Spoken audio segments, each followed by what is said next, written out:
Assalamualaikum and good day everyone. Today our group will be discussing about the analyzing employee performance evaluation, the insights from Apple. So without any further ado, let's get started. So this is our group members. We have PANEETHRAA, ARLEN, SHARON, NORSHAPIQAH, NURUL, HAFIZAH and VERONIKA. Okay, let's start with the purpose of our study, which is to explore the application of industrial organizational psychology. Specifically, we focus on performance appraisal as a tool to evaluate employees effectively, as emphasized by Ikajuku et al. 2020. The importance of evaluating performance lies in its impact on organizational success. According to the authors like Morioki and Wanyoike 2021, committed employee drives success, while poor performance can lead to failure. Transparent and unbiased evaluation are crucial in order to avoid this. Next, we look at what performance appraisal is. Growth 2002 defines it as a formal system that assesses employees based on predefined standards.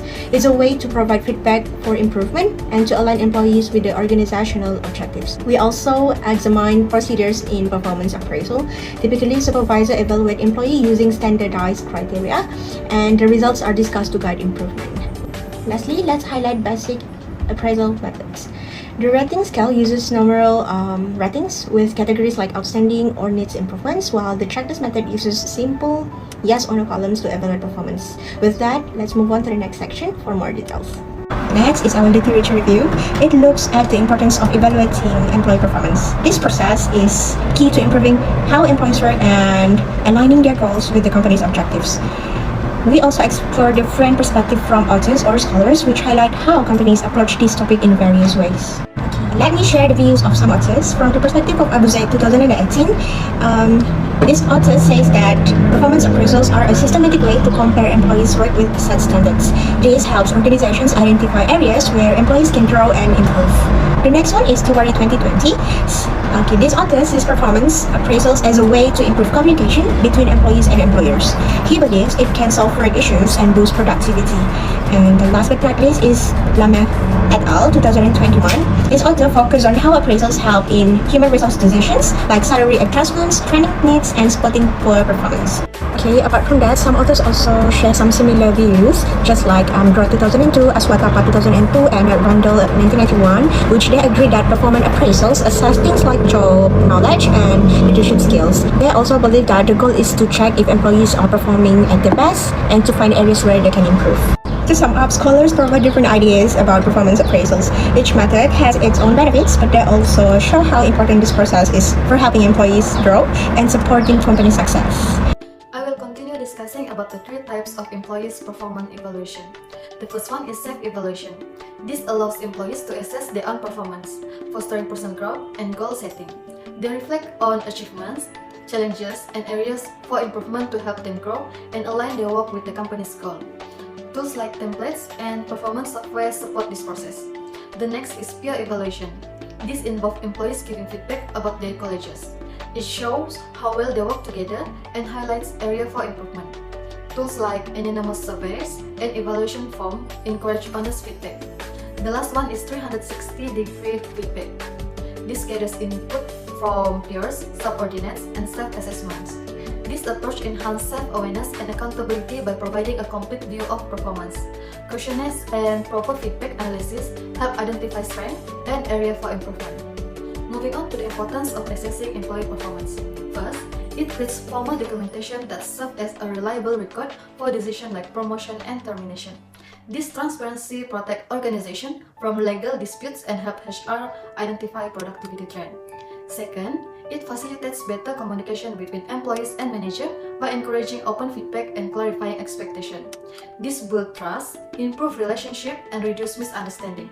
Lastly, it ensures strengthened organizational alignment by connecting individual goals with company objectives. It also can boost collaboration and increasing overall efficiency. Well, coming to the issues of evaluating employees' performance, there are three types of issues of evaluating the employees' performance. The first would be biases, which means that there will be a lot of open-ended questions in the employees' evaluations, and also order effect, and followed by the spillover biases, where the evaluation only focus on the past evaluation, not current performance of the employee. And next, going on to the focusing on a negative perspective of the employees' evaluations, where they neglect the positive aspects. Moreover, adverse feedback, which means that managers tend to straight go dive into the negative effects than giving thought to the positive effects. Moving on to the unrealistic evaluations, where this really applies for the self-evaluations, where the employees were not comfortable on revealing their weakness to the companies, and they tend to pressure to please management as well. Hence, this does not really reflect the real performance of the employees and becomes the major issues on evaluating the employees' performance. Next is Apple case study. The first one is OKR. Apple prioritized the use of OKR in 2000, creating a measurable framework to track progress across all divisions. OKR align employees' effort with the company goals by focusing on the measurable outcomes, which is the key results that tie to the strategic objective. This approach motivates employees by connecting their work directly to the Apple success. Then, Apple utilized 360-degree feedback system to gather input from supervisor, subordinates, colleague, and customer. Weekly check-ins and performance review provide insight into employee strengths and areas for improvement, fostering growth and accountability. Performance evaluation focuses on result, innovation, and teamwork. Employees meeting these criteria are rewarded with financial incentive and career growth opportunities, promoting retention and long-term success. Lastly, Apple conduct anonymous peer appraisal to evaluate teamwork, work quality, communication, and behavior. Peers provide constructive feedback based on the specifications or ratings, offering perspective managers may miss. In project-based environments, peers assess contribution to innovation, collaboration, and goal achievement, helping Apple to deliver groundbreaking products like the iPhone and MacBook. This system fosters mutual respect, maintains high standards, and enhances team performance, particularly in employee settings. Next is OKRs. OKRs will raise the issues for the employees to chase for the rewards rather than their quality for the implementations. Thus, there will be rising of unethical behavior in terms of cheating and plagiarisms. Thus, the qualities to provide services become lower.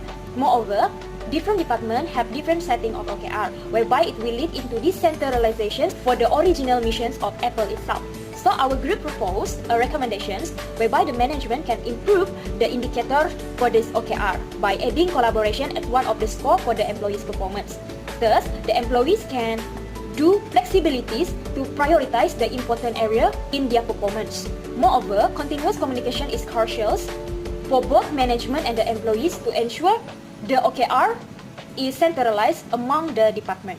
Next is the 360 feedback. So in this case, the issue will arise, especially the significant difference between the self-development and also the observer, whereby it influenced by personal interests and biases. Thus, it will not reflecting the true performance of the employees in Apple. So, our group proposed that the management should have continuous improvement and monitoring, especially in the significant mark of the performance from the 360 feedback, whereby periodic evaluation needs to be done in order to distinguish the true performance. Finally is the peer appraisal. So in this area, they will be used as a weapon to criticize and bullying others as it said anonymously. Therefore, there is high risk of harsh words from the employees involved. Therefore, it will impact the mental stabilities of the employee mentioned. So our group recommend that the management should have a filter management on the negative words. In conclusion, employee performance evaluation is important for the company to indicate the effort of their employees towards the mission and vision of the company, whereby they can use it as decision-making for additional incentive for the employees or improvement in terms of employee skills if they indicating low performance. Apple use OKR, 360 feedbacks, and peer appraisal as their method to evaluate their employee performance. Somehow, it also faces some issues in terms of the implementation. Thus, continuous improvement, monitoring, and ethical consideration is important for the long-term success for the Apple company. Thank you.